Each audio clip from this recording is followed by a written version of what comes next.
Hi, I'm Lara and this is Tropetrinitytrilogy, and today on Writing with Tropes, I'm going to be discussing one of my favorite tropes, and that is when your characters are captured and forced to work for the villains, whether it's because they're brainwashed or child soldiers.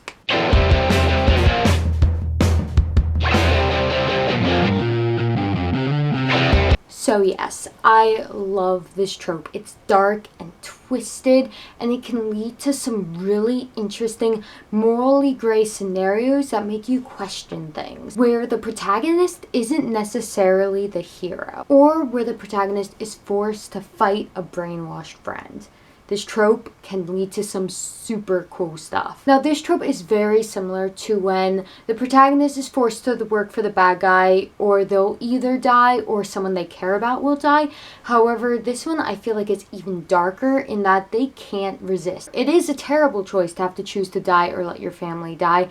But in this trope, there is no choice. Their humanity and free will is stripped away from them, leaving only an empty husk to be filled with the beliefs and desires of the villain. There is no choice to die. Now, this trope has been done in so many popular books. The Hunger Games, Divergent, Throne of Glass, and Ember and the Ashes, and one of my favorite examples of it, 1984, which actually goes into the torture and brainwashing part. However, most of the examples I'm going to give today are cinema, whether it is Marvel or Star Wars. I would also like to note this trope isn't entirely fiction. There is about 250,000 child soldiers today in at least 20 countries, which is terrible. And governments, cults, and terrorist organizations have all tried to brainwash people through torture or propaganda to get them to believe what they want them to, and to make them not only obedient but devoted followers. But my point is, both of these things are extreme atrocities. And if you choose to put this in your story, you should probably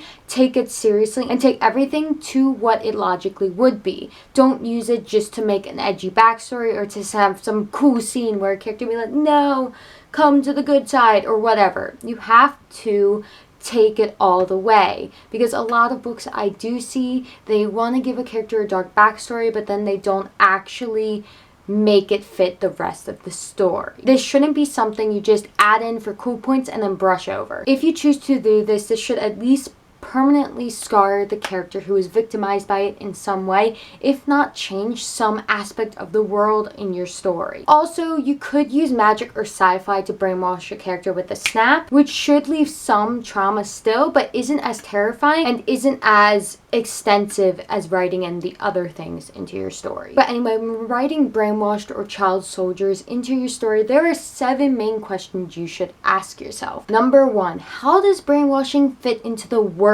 of your story? Is the government doing this to every single citizen? Is there an army that kidnaps children and forces them to be pretty much all of its soldiers? Or is it just one guy doing it? This is important to take note of, because if every single bad guy is essentially a child soldier, killing them becomes a lot more tragic and should affect how they're treated in the story. On the flip side, if this type of brainwashing is so rare, then maybe characters won't believe your protagonist when they explain that is what happened to them. Also, if many of your bad guys are also victims of brainwashing or being a child soldier, you can't just ignore that. And you have to take their experience seriously too. Now, this doesn't mean that characters can't kill them left and right in self-defense, but it should at least, some of the characters should at least acknowledge this and maybe be traumatized by this. This doesn't mean they all should get a change of heart, because realistically they all wouldn't get a change of heart. Most of them probably shouldn't. But if there's one character who does get a change of heart, they should probably be even more distressed when fighting them than the average person, and maybe even try to bring a few of them over whenever they are given the opportunity. Number 2, what is the method of brainwashing and why are they brainwashed? The 3 main methods of brainwashing I'll be discussing is when it's 1, magic or sci-fi tech brainwashing, where it's done in a snap of the fingers, boom, you're under someone's control. Number 2, when characters are kidnapped and forced to become child soldiers. Or number 3, when characters are captured, tortured, and subjected to propaganda until they become obedient soldiers. Because a massive government kidnapping, brainwashing, people to become obedient soldiers is a very different story than one sick guy doing it for fun. And both of these will result in the victims being treated very differently by both their captors and the outside world. Number 3, how does this affect your character's personality? This is something I've said in a lot of videos and reviews, and that is all characters should be products of their environment. Your character's personality should reflect their current experience or their past experiences. This is especially important if your character is already a child or brainwashed soldier at the beginning of the story, because in a lot of stories, people write their characters into this situation physically where they're trapped as a child soldier or captured soldier, but mentally they don't reflect this and immediately want to be a good guy and want to get out, which logically doesn't make sense. They should actually be indoctrinated. If you're writing a character in a situation where they're indoctrinated, then write them as such. They should be doing the bad things, and maybe they don't feel guilty about it at first. Maybe they believe they're doing the right thing, or they just don't care and they just blindly obey orders. Whether they're a passionate follower or a obedient, emotionless one, they shouldn't just immediately be like, I'm deciding they're a bad guy right now. You can have a story where your character has figured it out already, but still, it's really fun to explore this, so I would recommend you do explore. Number 4, what is the brainwashed character's experience like, and what is their relationship with their captors? Are the victims' spirits broken through physical and psychological torture until they become obedient soldiers? Is it magic mind control and they don't even know what they're doing? Or are their memories altered and they are acting completely on their free will, but their perception of the world was changed by these altered memories? These all are very different situations, and even within these situations, what happens can vary a lot. Magic brainwashing doesn't necessarily mean they don't know what's happening. Maybe they are completely aware and they're trapped in their own body, forced to experience it, or maybe they don't know what's happening, or maybe they're hallucinating everything to be completely different and they think they're saving the person they're actually killing. Also, what is your character's relationship with their captors? Are they close with them, or do they rarely ever see them? This is especially important to know when the brainwashing isn't a magic snap of the fingers, but something that happens over time. Are they considered to be just objects to the captors who are blindly supposed to listen to them?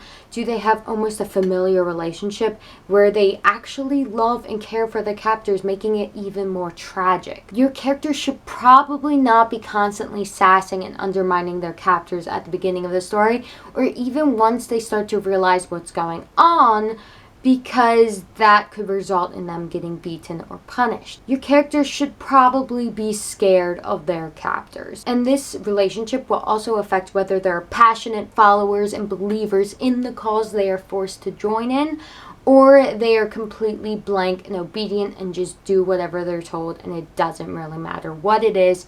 They don't care, they will do it. Number 5, how do they escape if they do? And I don't mean physically escape, I mean mentally escape. While super sci-fi tech or magic brainwashing can be an instant fix with a snap of a fingers, the other two should definitely not be. Now, if it is memory alteration, it can be fixed quicker, but torture and indoctrination or child soldiers should be a slow and painful process. Because the truth is, they believe in what they're doing just as much as the bad guys. It's just the reasoning is more tragic. The process of them starting to question things, to actually disobeying orders, to physically escaping and trying to join the good guys should be a slow and tumultuous process. This is especially important if there are a lot of other victims, because if your protagonist instantly is like, this is bad, I'm gonna join the good guys, whereas every other kidnapped, tortured child soldier or brainwashed soldier is at no point questioning anything, I'm gonna wonder what makes your protagonist so special. It's gonna feel like convenient writing instead of an actual transformation. Because the truth is, if it's easy for one character to escape, then tons of people should be constantly escaping. And if you want your character to be the one who escapes, you have to make it hard. Number 6, what scars does the trauma leave? No matter what method you do, what happens to your character should leave a lasting impact. Whether it's a strong sense of guilt, desire to redeem themselves, PTSD, or a refusal to kill any of the other child soldiers, there should be a permanent scar that marks your character and separates them from people who were not victimized in this way. Having your free will stripped from you is something that's traumatizing and should not just be an easy plot point. This is something that has forever changed your character. In so many stories I've read and watched, this is used as an edgy backstory without having it paint your character's personality. And as someone who loves this trope, I don't like when it's used cheaply. It should be taken seriously because how it affects your character is what makes it interesting. And you should explore the repercussions of what you introduce into your story. Finally, number 7. How do outsiders react to learning what your character has done? At the end of the day, if you kill someone, no matter how tragic your backstory or motives are, they're just as dead either way. A maniacal villain laughing as he kills people has the same exact effect as someone brainwashed and forced to kill someone.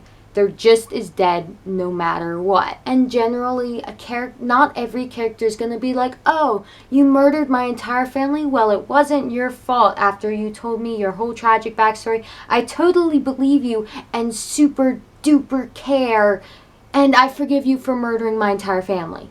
We're cool now. The point is, the friends and family of your character's victims are not going to immediately forgive them because your character has a sob story. Well, they shouldn't. And this is a great opportunity to add some moral grayness to your world.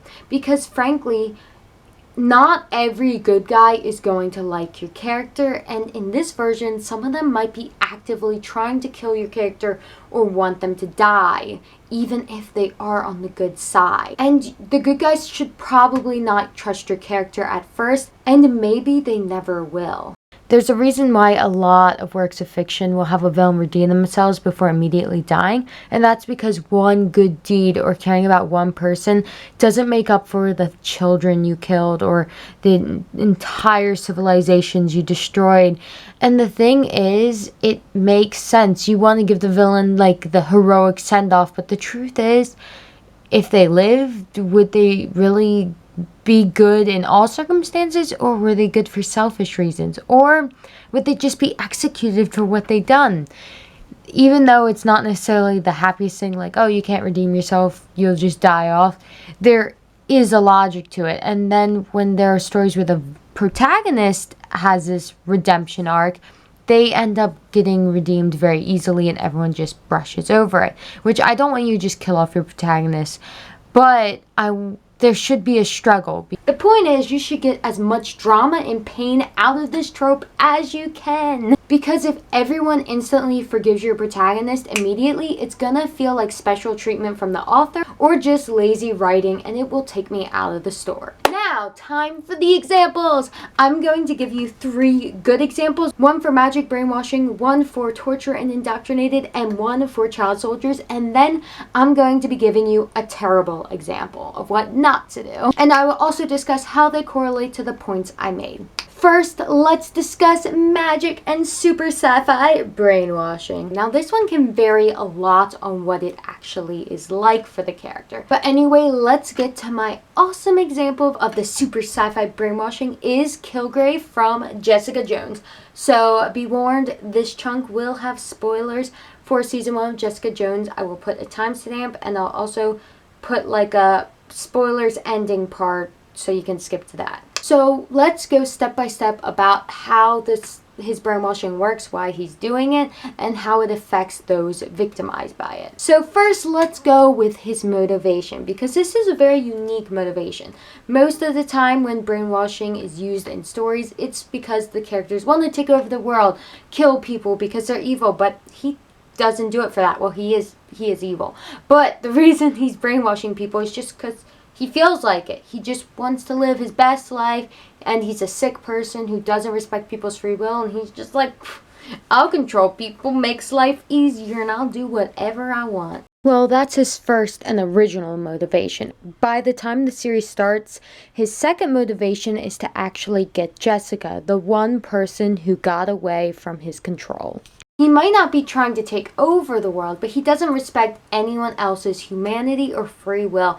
And in fact, he has a sick sense of humor that sometimes he just likes to brutally kill people for the fun of it. Adding to this, he actually sees himself as the victim because he got his powers through a traumatic childhood, and so he's just like, it's not my fault. And also, I will say, telling people things and having them always automatically do it would result in a skewed view of the world.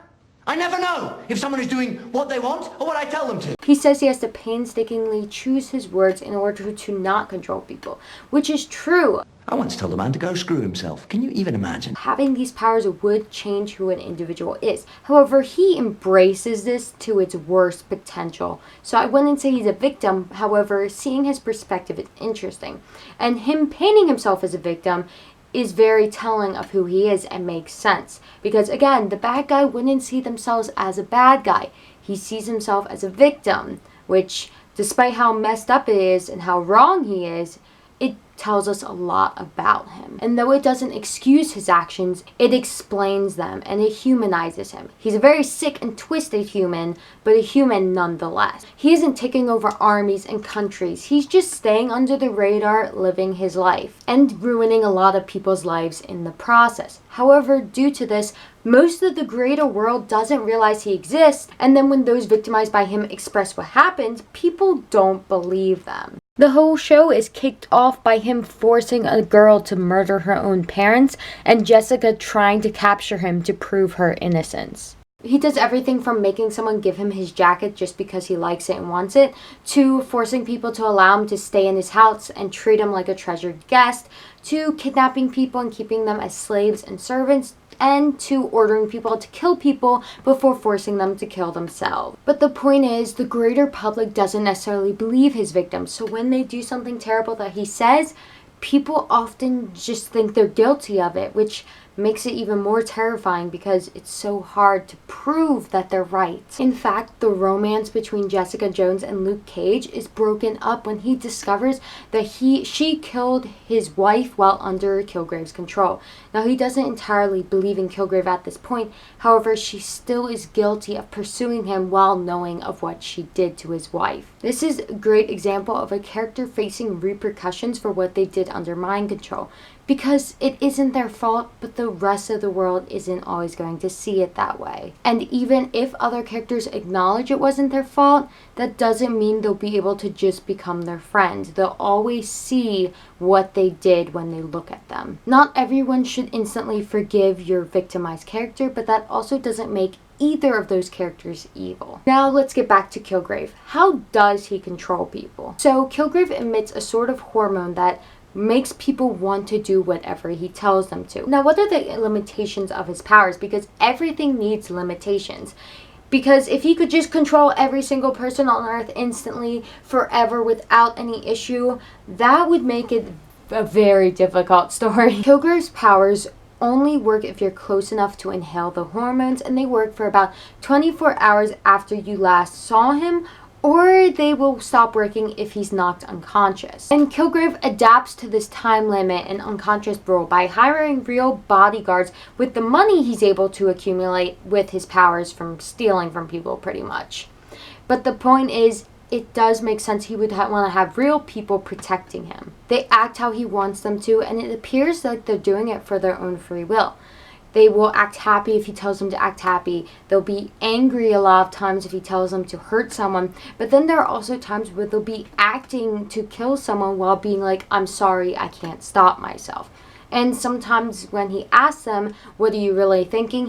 They will always tell him what they're thinking. And it won't be like, oh, I'm so happy because you told me to be happy. It'll be like, I hate you. I want to leave. So even if they appear to be a blank slate, they are actually there experiencing every moment and suffering. They are always aware of their actions and remember every moment. This leaves Jessica, a victim of his control, traumatized. She has PTSD and flashbacks of him. She both hates him and is terrified terrified of him. At the beginning of the show, she refuses to pursue a case involving him, even though she knows it will help people, because she is so scared of him and doesn't believe she can actually go against him. In fact, another interesting thing about the show is one of the characters creates a support group for all the characters who had been victimized by him to talk to each other and express what happened, and to sort of find comfort in each other when the rest of the world doesn't believe them. Even people who had only small things happen to them felt a loss of control that they needed to express to others who could empathize with them. This show really thought through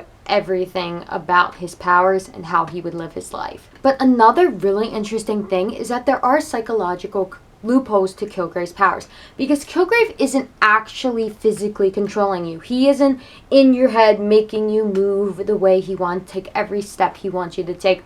He just tells you what to do, and your brain wants to do it. However, the way you interpret it affects what you actually do. Which kind of goes back to him telling a guy to screw himself, even though he actually didn't mean for him to do anything. At one point, Kilgrave orders a cop to jump off a roof. So Jessica knocks out the cop, gets him to the bottom of the building, puts him in a pile of trash, and then when he wakes up, she's like, "You jumped off and the trash broke your fall along with me catching you."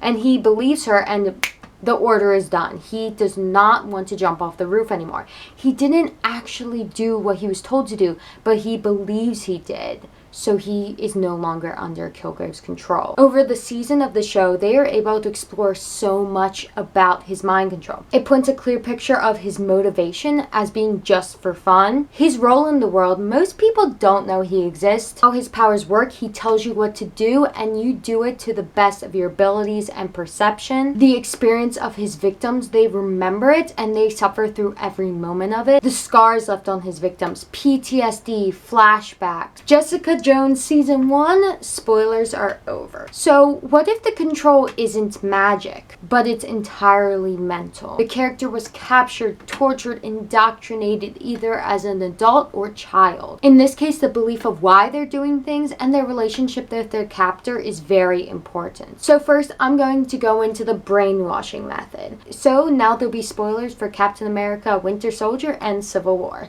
So a good example of this is Bucky Barnes, the Winter Soldier. The way he was controlled was through years of torture, freezing, memory wiping, and indoctrination. They even cut off his arm and replaced it with a metal one just to make him a more efficient killer. It took a very long time for them to brainwash him, just like it would in real life. He's captured during World War II. However, Captain America never fights him during this because he's still being indoctrinated and tortured.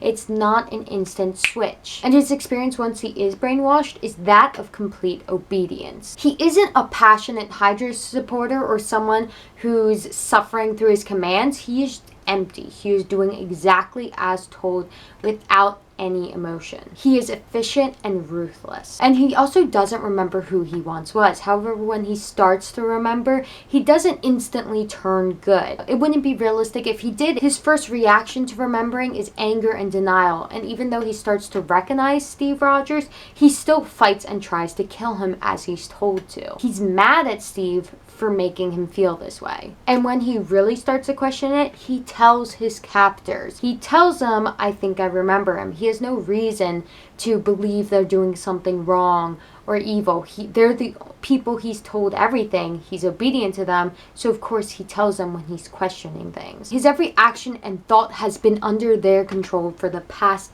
decades, so of course he doesn't immediately start rebelling. In fact, he lets them wipe his memory again. He lets them torture him without any resistance. You can see the fear in his face and his preparation for the pain to come with how he clenches his fist. He is reduced to property, and a hint of memory isn't enough to bring him back to the man he once was. It takes his friend Steve Rogers throwing down his shield and letting Bucky have his way with him. He lets Bucky have the power, and all Steve does in return is try to comfort Bucky as he's beating him. Because I'm with you to the end of the line.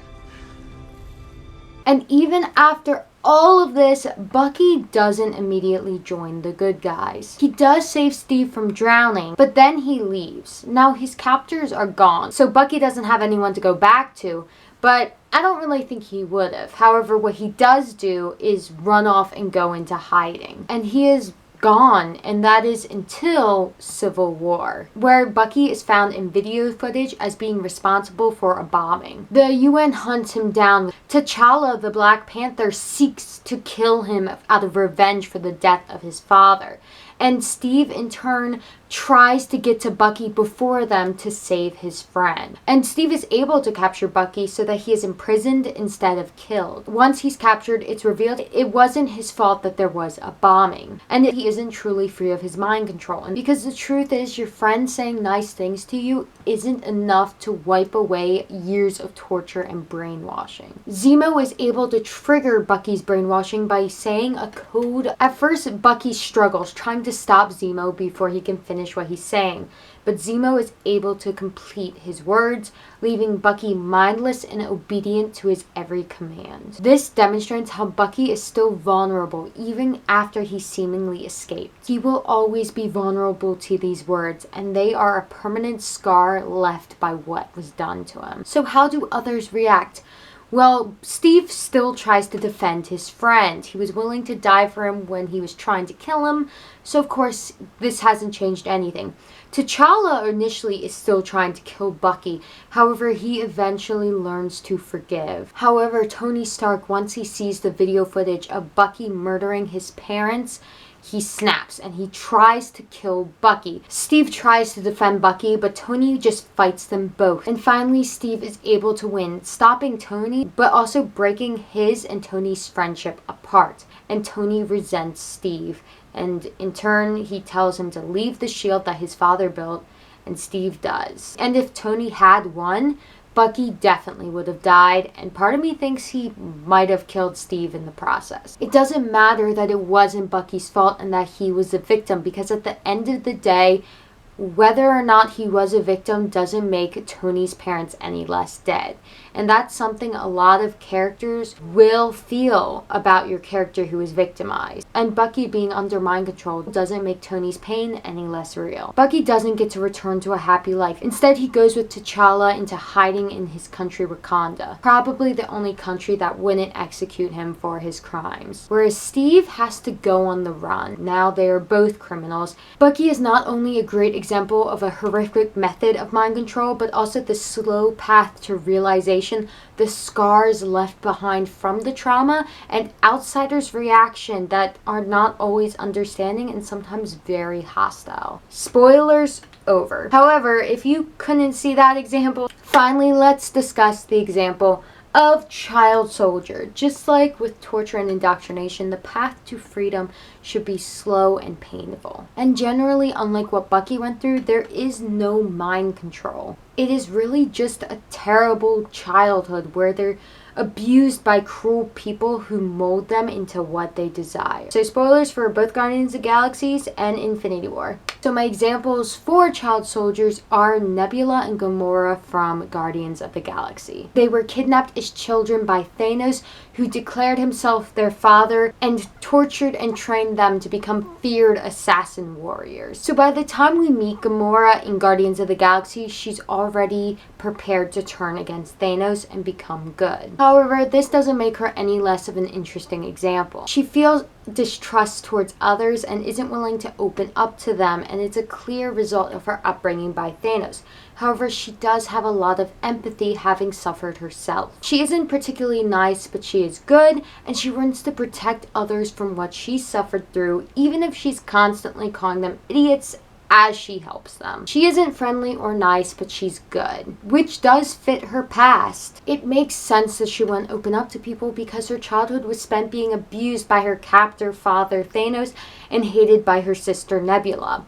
She isn't immediately opening up to others and falling in love. Whereas most couples end up kissing in the first movie, she doesn't kiss her love interest in the first or second movie. She does slowly get to know and trust Peter Quill during the first and second Guardians of the Galaxy movie, which I love me a slow burn romance, so I'm all for that. In fact, she doesn't finally let herself be vulnerable with Peter in that way until Infinity War, that she finally kisses him, right after she asks him to kill her if Thanos captures her. However, going back to when Gamora first started rebelling and trying to turn to good, she wasn't immediately forgiven by everyone everyone and brought in on the good side. At the beginning of the movie, she's arrested for the atrocities she committed under Thanos. And in the prison, her direct actions in association with Thanos and Ronan leads to other prisoners trying to kill her. And honestly, in a way, they sort of are in the right. There's this person who's worked for this man who's slaughtered so many people, and she slaughtered so many people, so it makes sense that they would want to kill her. And the fact that she's in a prison full of bad people and they want to kill her because she's so bad says a lot about her past, but also makes the realities of what she's done feel more real with everyone else's reactions towards her. Drax specifically tries to murder her since Ronan killed his wife and daughter. She disarms the people trying to kill her, holding knives to their throats, telling them that she is no family to Ronan or Thanos and that she seeks revenge too. And then she drops her weapons, trying to show that she wants to be good and doesn't want to hurt them. But Drax doesn't believe her or care what she says, and he attacks her, still trying to kill her. The only reason he doesn't kill her is because Peter Quill convinces him that it would be better to leave Gamora alive. And even once Drax begrudgingly agrees to spare her, he still constantly insults her and doesn't trust her. This is very realistic, and it's only after the two of them work together for a while that Drax finally says that Gamora is his friend. And it's only after saving the galaxy and the planet of the Nova Corps that they finally forgive her of her crimes. She has to earn others' trust and forgiveness. It isn't just handed to her the moment she says she wants to be good. Also, Gamora doesn't just turn good and forget about her past. She still loves her sister Nebula despite everything that happened between them. And Nebula is another great example of the slow process of turning good. Nebula tries to kill Gamora time and time again, angry and resentful for the suffering she went through as a child, suffering that Gamora made worse. We get glimpses to their past through their words. As children, they were forced to fight time and time again, and Gamora always won. And because of this, every time Nebula lost, pieces of her body were ripped off and she was taken apart and rebuilt to try to make her as good of a warrior as Gamora. Gamora wasn't some great hero who was saving everyone, but a scared child trying to survive. Though accidental, she did it at the expense of her sister. She didn't think about what Nebula was going through, which honestly makes her backstory feel even more real. She was an amazing hero, but a product of her environment. And Nebula's slow evolution is really well done. At the beginning, she's blindly obedient, but when Ronan gains an Infinity Stone and betrays Thanos, she finally sees someone more powerful than her father and pledges allegiance to him to get revenge. But she doesn't automatically become a good guy, but joins who she sees as her best escape. And though in the first movie, Gamora offers her a chance to join her, Nebula refuses and tries to kill her, still loyal to Ronan in an attempt to kill her father. Then in the second movie, she constantly seeks revenge against Gamora, hunting her down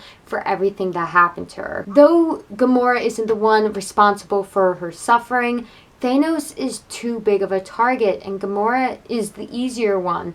But not only that, hunting down Gamora and trying to fight her and beat her is a way for her to resolve her feelings of inadequacy and the suffering she went through because she couldn't beat Gamora. And the thing is, Gamora didn't just turn good and then go Nebula is a bad guy. She still cares for her sister. She empathizes with Nebula's suffering and sees her as her sister. And even after Nebula tries to murder Gamora, Gamora still saves her.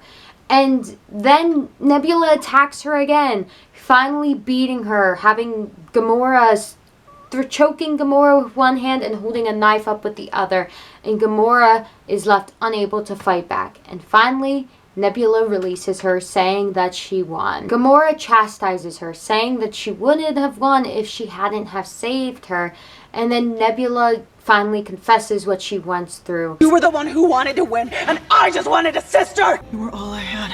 You were the one who needed to win. And I was pulled my eye from my head, and my brain from my skull, and my arm from my body.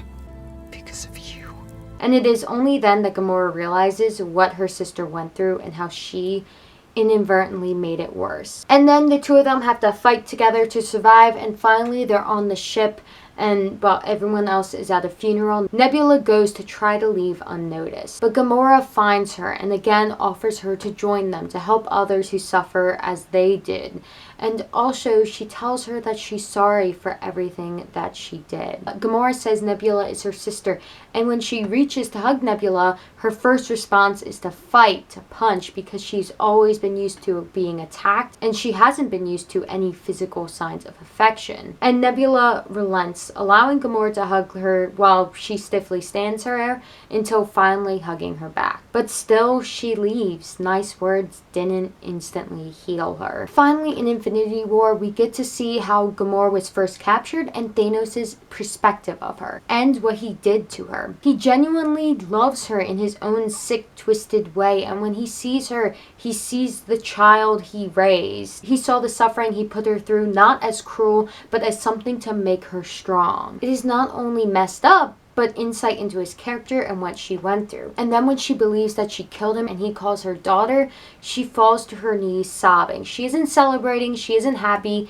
she is in pain. This demonstrates how twisted their relationship was, how it isn't pure hate and fear, but there's still those feelings of being raised by this person no matter how terrible it was. But still, when Thanos turns out to be alive and captures her, she wants Peter to kill her, believing that death is better than being captured by him. Then when they hear that Thanos must sacrifice one he loves to get the Soul Stone, Gamora taunts him, saying that he never loved anyone, only to realize that he is mourning her because he does love her and he plans to kill her, which he goes through with it. He throws her off, killing her to get the stone.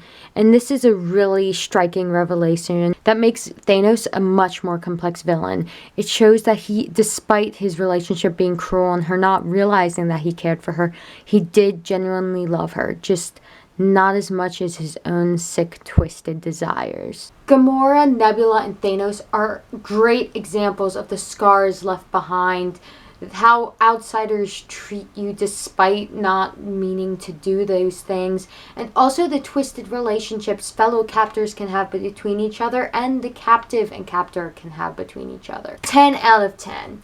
Now finally, let's get to the example I don't like. And this is Finn from Star Wars, so spoilers for Force Awakens. So I will say I love the idea of making stormtroopers turn good and being victims, but the execution was very poorly done. Like the actual worst possible execution they could have done. And this is something I noticed the first time I saw the film. Finn's character makes no sense whatsoever. In fact, he's the stupidest written character I have ever seen in any form of fiction. I don't mean he has low levels of intelligence, though I do think he's kind of written to be dumb.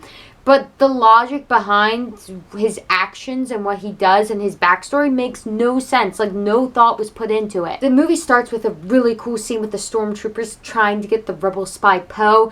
And then Poe takes his weapon and shoots some of the stormtroopers down, killing one of them. The man lays dying on the ground and his fellow stormtrooper Finn takes him in his arms, holding him as he dies. The stormtrooper leaves a bloody handprint on Finn's mask, leaving him traumatized. In this version, the stormtroopers are all child soldiers, kidnapped as kids and taken and raised by the First Order. Finn doesn't remember his family. He doesn't remember anything before he was taken. They were raised to be ruthless and obedient killers, efficient at what they're trained to do. However, when Finn gets back, he is panicked. He takes his helmet off, hyperventilating before putting it back on. So what is Finn's reaction? Well, of course he goes and saves the man who killed his fellow child soldier, a death that traumatized him, and then escapes with him. At first Finn says because it's the right thing, but Poe is like, it's because you need a pilot. And Finn's like, yeah, which is a bit more believable, but still, what? Which granted, if he was that desperate to escape the violence and Poe was the first person he found, that would be one thing. But the thing is, he seems to like Poe very quickly. In fact, while escaping, Finn does not hesitate to gun down his fellow child soldiers. In fact, at one point, he cheers. And watching this, I'm like, this doesn't seem like a man traumatized by the death of his fellow child soldier. This seems like a psychopath, which they could have written a psychopath who doesn't give a crap about them, or they could have wrote someone who realized the First Order was bad.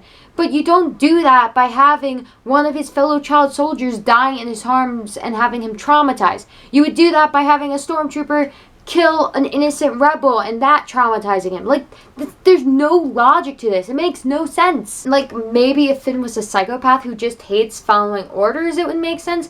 But he is very disturbed by violence and kind of portrayed as a wimpy comic relief character, which doesn't fit his backstory in any way. Kylo Ren and Rey get edgy angst about what they happened to them, but the actual child soldier is comic relief?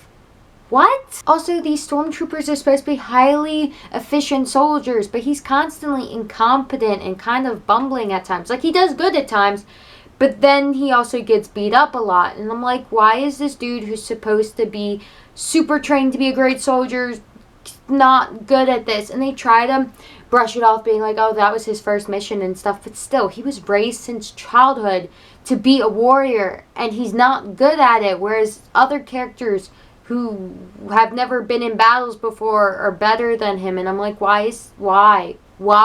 It honestly feels like they wanted to have edgy cool points of writing a stormtrooper going good, but they actually didn't feel like writing a character who fits that backstory and were too lazy to have it match the rest of the plot of the movie. His personality does not fit someone who was kidnapped from as early as he can remember and brainwashed. It shouldn't have been such an easy fix.